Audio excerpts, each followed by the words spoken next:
Hi అండి. అందరికీ నమస్కారం. ఈరోజు శారీ అంచు ఎలా స్టిచ్ చేయాలి అనేదే మీకు నేను చెప్పబోతున్నాను. బేసిక్స్ క్లాసెస్ వస్తూ ఉంటది. మధ్య మధ్యలో ఇలాంటి క్లాసెస్ కూడా నేను మీకు అప్‌లోడ్ చేస్తానండి. సో, నేర్చుకుంటున్న వాళ్ళు అలా చూస్తూ ప్రాక్టీస్ అయితే చెయ్యండి. సో, శారీలో చూసారంటే మీరు ఇలా పళ్ళు వైపు తీసుకున్నారు అంటే ఇలా ఇలా డాట్ లాగా వచ్చి ఇలా ఇస్తూ ఉంటారు. సో, ఇటువైపు ఎప్పుడు ఇది యూజ్ చేయకూడదండి. ఇటు నుంచి ఇటు ఇలా నేను అంచు ఇలా స్టిచ్ చేస్తాను అనేసి చేశారు అంటే ఇది మీకు నీట్ ఫినిషింగ్ అయితే ఉండదు. ఫస్టు ఇది స్ట్రెయిట్‌గా కట్ చేయడం నేర్చుకోండి. అది రాలేదు అంటే మీరు ఒక పేపర్ మీద కూడా మీరు ప్రాక్టీస్ చేయండి. ఇప్పుడు చూసారంటే నాకు ఇక్కడ ఆ డిజైనే చూడండి మీకు ఇలా క్రాస్‌లో ఉంటది. సో, మీరు కరెక్ట్‌గా స్ట్రెయిట్ చేసి కట్ చేసుకోండి.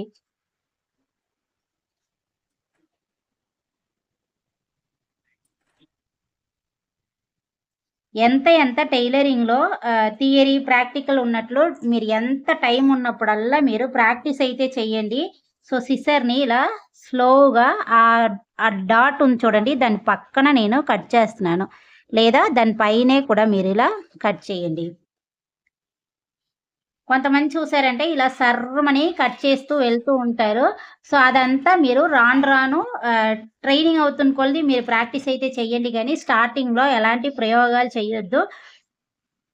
ఏదైనా క్లాసెస్ అంటే నేర్చుకునే వెంటనే వాళ్ళైతే వెంటనే వచ్చేస్తది. కానీ టైలరింగ్ మాత్రం ఎంత ప్రాక్టీస్ ఉంటే అంతే వస్తదండి. సో, టైలరింగ్‌లో ప్రాక్టీస్ చేయడానికి ఎప్పుడు మీరు ఆలోచించకుండా ఇంట్రెస్ట్ ఉంది అనుకుంటే చెయ్యండి. సో, ఇప్పుడు స్టార్టింగ్ చాలా మందికి ఏంటి ప్రాబ్లమ్ వస్తది అంటే, ఇది నేను ఈ స్ట్రెయిట్‌గా కట్ చేశాను కాబట్టి ఇక్కడ వరకు వస్తుంది. ఇది ఎలాగో మనకి ఫోల్డింగ్‌లోకి వెళ్ళిపోతది. ఇది చూడండి కరెక్ట్‌గా ఇప్పుడు ఇలా చిన్నదిగా చాలా మంది చూసారంటే ఇంత పెద్దది పెట్టి ఇలా అంచయితే కుడతారు. ఇది ఎప్పుడు చేసినా సరే ఒక షాప్‌లో ఉన్న స్టిచ్చింగ్ లుక్ అయితే రాదు. సో, మీరు అందువల్ల ఏం చేస్తారంటే చాలా చిన్నదిగా ఇలా చూడండి నా వేలు ఈ 2 వేళ్ళు ఉన్నాయి కదా! ఈ 2 వేలుతోటి ఇలా పట్టుకొని, ఇక్కడ ఇలా పట్టుకొని ఇలా నార్మల్‌గా ఇలా ఫోల్డ్ చేయండి. ఈ ఫోల్డ్ చేసినప్పుడు మీరు బిగినర్స్‌లో కొంతమందికి ఈ క్లాత్ అనేది ఇలా వస్తూ ఉంటది. అందువల్ల మీరేం చేస్తారంటే ఫోల్డింగ్ చేసినప్పుడే ఇలా లైట్‌గా కిందన కూడా లైట్‌గా ఇలా కిందన పెట్టి చిన్న ఫోల్డింగ్ చేసుకోండి. చేసి మళ్ళీ ఇంకొక ఫోల్డింగ్ నా వేళ్ళు ఎలా పనిచేస్తుందో చూడండి. మనకి టైలరింగ్‌కి చాలా ఇంపార్టెంట్ ఏంటి అంటే ఫింగర్స్. ఫింగర్స్‌తోనే మనం అన్ని వర్క్ చేస్తాము. సో, టైలరింగ్ ఫింగర్స్‌లో చాలా ఇంపార్టెంట్ ఉంటదండి. ఇలా చూడండి ఇప్పుడు కరెక్ట్‌గా ఇది ఇలా తీసి ఇలా పెట్టండి.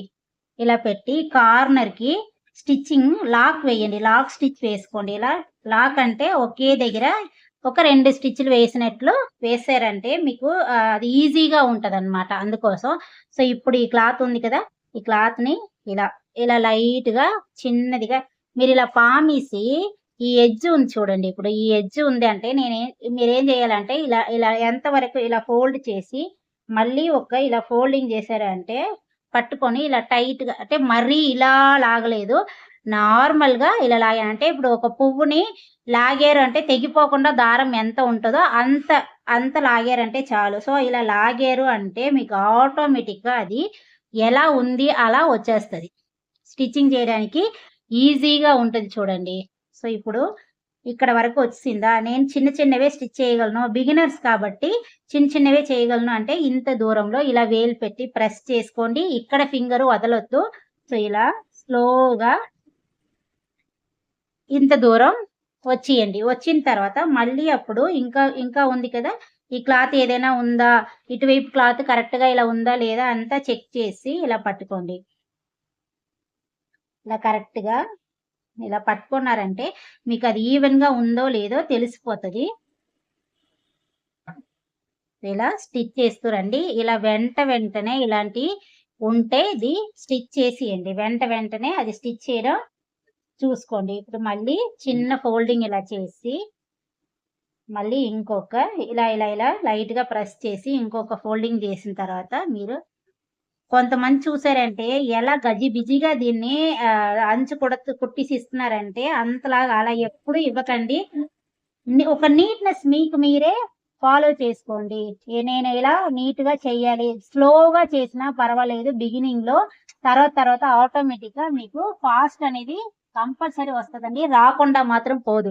ఏ పనైనా మీరు వంట నేర్చుకున్న వెంటనే వంట మాస్టర్ అయిపోలేదు కదా! సో, ఫస్ట్ నేర్చుకునే దానికిను, తర్వాత మీరు నేర్చుకున్న దానికిను మీకే తెలుస్తది. ఇప్పుడు ఎంత బేగా వంట చేస్తారో. సో, అలాగే టైలరింగ్ కూడా చక్కగా స్లోగా నేర్చుకోండి. తప్పు లేదు. స్లోగా తప్పు లేకుండా ఒక 1 అవర్ చేసినా కూడా తప్పు లేదు. అది ఈ స్టిచింగ్ చేసిన తర్వాత విప్పుతూ కూర్చున్నారంటే మనకి విసుగొచ్చేస్తది. తర్వాత ఇంట్రెస్ట్ రాదు.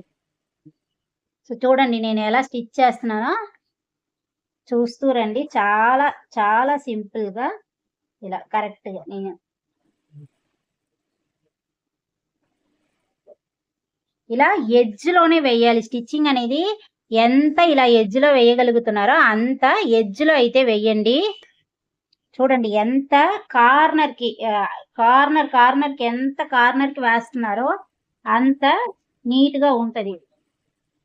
మనం ఇలా స్టిచ్ చేస్తూ ఉన్నప్పుడు వేలనేది ఇలా పట్టుకొని ఉండాలి. మన కళ్ళనేది ఈ నీడిల్ పైనే ఉండాలి. ఈ నీడిల్ పైనుంచి ఎటువైపు మీరు కదిలించకూడదు. కరెక్ట్‌గా ఆ నీడిల్‌నే చూస్తూ క్లాత్‌ని ముందుకు తోస్తూ ఉన్నారంటే చక్కగా స్టిచ్చింగ్ అయితే వస్తది. ఇప్పుడు లాస్ట్‌లోకొచ్చేసాము. ఇది కూడా ఇలా ఒక చిన్న ఫోల్డింగ్ చేసి, మళ్ళీ ఇంకొక ఫోల్డింగ్ జేసి పట్టుకున్నారంటే చూడండి కరెక్ట్‌గా ఈక్వల్‌గా ఎటు మీకు ఎక్కువ, తక్కువ కాకుండా నీట్‌గా వస్తది. సో, ఈ అంచులు ఎంత నీట్‌గా స్టిచ్ చేసుకోవచ్చో చూడండి. మీ కళ్ళ ముందే స్టిచ్ చేశాను. చూడండి ఎంత నీట్‌గా ఉందో. ఇటువైపు తిప్పి చూపిస్తాను చూడండి. ఇలా ఉంటది అంచులు. సో, ఇలా స్టిచ్చింగ్ అయితే చెయ్యండి. సో, ఇంకొక అంచు ఉంది. సో, మీకు టైం ఉంటే చూడండి. లేదక్క నీకు పని ఉంది అంటే పర్వాలేదులెండి. ఎలా అటువైపు ఎలా స్టిచ్ చేసామో సేమ్ మెథడ్‌లోనే ఇటువైపు స్టిచ్చింగ్ అయితే చేయబోతున్నాను. మీరు తర్వాత ప్రాక్టీస్ అయిన తర్వాత చూడండి నా వేళ్ళు మాత్రం ఎలా పనిచేస్తుందో మీరు చూడండి. ఇంకా ఫాస్ట్‌గా స్టిచ్ చేసిన వాళ్ళు ఉన్నారు. సో, నేను కొంచెం నేను టైలరింగ్‌లో కొంచెం స్లోగానే చేస్తాను. నాకు బ్యూటీషియన్ అంటే అందులో ఎక్కువ ఇన్వాల్వ్ అవుతూ ఉంటాను కాబట్టి, ఇక్కడ కొంచెం స్లోగా స్టిచ్ చేస్తాననమాట. చూడండి. కరెక్ట్‌గా ఇలా ఫోల్డింగ్ కరెక్ట్‌గా నాకిక్కడ ఎక్కువుంది, ఇక్కడ తక్కువుందంటే ఈ క్లాత్‌ని ఇలా లైట్‌గా ఇలా లాగారంటే చాలు. లాగి ఇక్కడ నేను లాగాను చూడండి ఇక్కడ. ఇలా లాగాను చూడండి. మరీ టైట్‌గా లాగలేదు. లైట్‌గా స్లోగా లాగి ఉన్నాను. సో, ఇలా స్లోగా స్టిచ్చింగ్ చేసి ఇది వెంటనే ఇది నేను అందరికీ చెప్తుంది ఇదే. ఈ థ్రెడ్‌ని వదిలేసిన తర్వాత కస్టమర్ వచ్చి ఆ థ్రెడ్‌ని తీసి "అక్క ఇక్కడ థ్రెడ్ ఉంది, అక్కడ థ్రెడ్ ఉంది" అన్నారు అంటే అది మీకు ఒక బాగోదు. ఇప్పుడు ఇక్కడ తమిళనాడులో చూడండి తిరుపూర్ అని ఉంటది. ఒక దారాన్ని కట్ చేయడానికే ఒక 100 మంది పనిచేస్తారనమాట. ఎందుకంటే అన్ని టీ షర్టుల్లో అన్ని దారాలు ఉంటది. సో, ఆ దారం కూడా వదలరు. గార్మెంట్స్‌లో టాప్స్ అవన్నీ స్టిచ్చింగ్ చేసి బయటకొచ్చినప్పుడు అంత నీట్‌గా ఎదురు చూస్తారు. సో, మీరు నీట్‌గా ఇచ్చారు అంటే మిమ్మల్ని వెతుక్కుంటూ మళ్ళీ వస్తారండి. అందుకోసమే ఒక నీట్ ఫినిషింగ్ అయితే ట్రై చేయండి అనేసి చెప్తాను. ఇంటి దగ్గరే కదా స్టిచ్ చేస్తున్నాను అనేసి అసలు ఇది నార్మల్‌గా తీసుకోకుండా ఇంటి దగ్గరే స్టిచ్ చేసినా సరే అందంగా ఇవ్వడానికి ట్రై చేయండి వీలైనంత వరకు.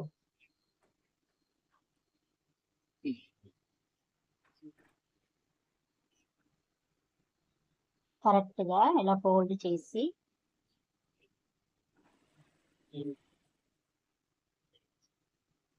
సో, ఇది మిషన్‌లో స్టిచ్ చేసినప్పుడు ఈ మిషన్ స్టిచ్చింగ్ సౌండ్ ఎంతమందికి ఇష్టం అనేసి కిందన కామెంట్ బాక్స్‌లో కామెంట్ చేయండి. కటింగ్ సౌండ్ అంటే ఇష్టమా? స్టిచ్చింగ్ సౌండ్ అంటే ఇష్టమా? అనేసి కామెంట్ చేయండి. చాలా మందికి కటింగ్ సౌండ్ నచ్చుతది. కొంతమందికి స్టిచ్చింగ్ సౌండ్ నచ్చుతది. నాకైతే కటింగ్ సౌండ్ అంటే చాలా చాలా ఇష్టం. అద్ అద్ అది కటింగ్ చేస్తున్నప్పుడల్లా అప్పుడు నేర్చుకోవడానికి ముందు అనుకునేదాన్ననమాట. చూడండి ఎంత బాగా కట్ చేస్తున్నారు. మనము ఇలా ఎప్పుడు చేస్తాము అనేసి అనుకునేదాన్ని. లాక్ చివరికి లాక్ చేసి తీసియండి. సో, ఇప్పుడు మీకు నేను వీడియోస్ తీస్తూ రూ. 20 సంపాదించాననమాట. సో, ఇలా నీట్‌గా ఉంటది. ఇది ఒకసారి లైట్‌గా ఇలా పామియండి. ఇటువైపు చూడండి. ఇటువైపు చూసారంటే మీకు నీట్ ఫినిషింగ్ అనేది తెలుస్తది. ఇలా నీట్‌గా వెయ్యండి. సో, ఈ వీడియో మీకు ఎలా అనిపించింది అనేది కిందన కామెంట్ బాక్స్‌లో కామెంట్ చేయండి. ఇంకా చాలా చాలా ఇలాంటి వీడియోస్ మన ఛానెల్‌లో వస్తూ ఉంటది. సో, మీకు నచ్చింది అనుకుంటే సపోర్ట్ చేయండి.